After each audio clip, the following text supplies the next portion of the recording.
আরজি করের যে নৃশংসতা, সেই নৃশংসতা পশ্চিমবঙ্গের মানুষের বিবেকের জায়গাতে আঘাত করেছে।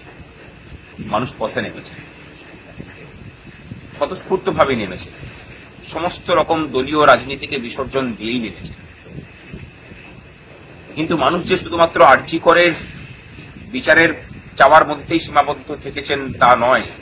যে মানুষরা পথে নেমেছেন তারা চেয়েছেন বিগত 13 বছর ধরে এই রাজ্যের সরকার যেভাবে ধর্ষক এবং খুনিদেরকে আড়াল করার, আশ্রয় দেওয়ার কাজ করে গেছে, তার বিচার।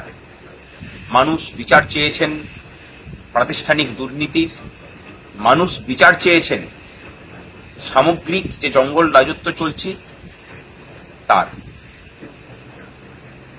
কিন্তু সেই বিচার চাইতে গিয়ে আমরা দেখলাম যে যারা এই মানুষের মধ্যে মিশে গিয়ে একদল মানুষ তৈরি হলেন, যারা নিজেরা যেমন জাস্টিস ফর আরজি করের মধ্যে সীমাবদ্ধ থাকলেন, বাকি মানুষদেরকেও সীমাবদ্ধ করে রাখার কাজটা সুচারুভাবে করলেন।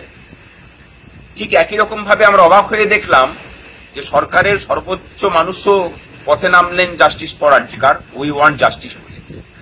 অর্থাৎ যারা অত্যাচারিত হচ্ছেন তারাও বলছেন উই ওয়ান্ট জাস্টিস, যিনি অত্যাচার করছেন তিনিও বলছেন উই ওয়ান্ট জাস্টিস। জাস্টিস কে দেবে আমাদের কাছে কিন্তু কোনো দিশা নেই। এই জায়গাতেই আমার মনে হয় যে মানুষ এবার সুস্পষ্টভাবে তার মতামত ব্যক্ত করুক। যে স্বাস্থ্যমন্ত্রী, যে পুলিশ মন্ত্রীর নির্দেশে এই কাজগুলো দীর্ঘদিন থেকে হয়ে আসছে, সরাসরি তাদের পদত্যাগ চাই। এই যে তদন্ত চলছে সেই তদন্তের আওতায় তাদেরকে আনা হোক। এই নিয়েই আগামী দিনে লড়াইয়ের কোমর বাঁধি আমরা। আর এই মুখোশধারী আন্দোলনকারীদের মুখোশ খুলে দেওয়াটাও প্রয়োজন। চলুন আমরা এত সহজে আমাদের মা বোনেদের নিরাপত্তা নিয়ে আপোষ করতে রাজি নয়। লড়াই জারি থাকুক।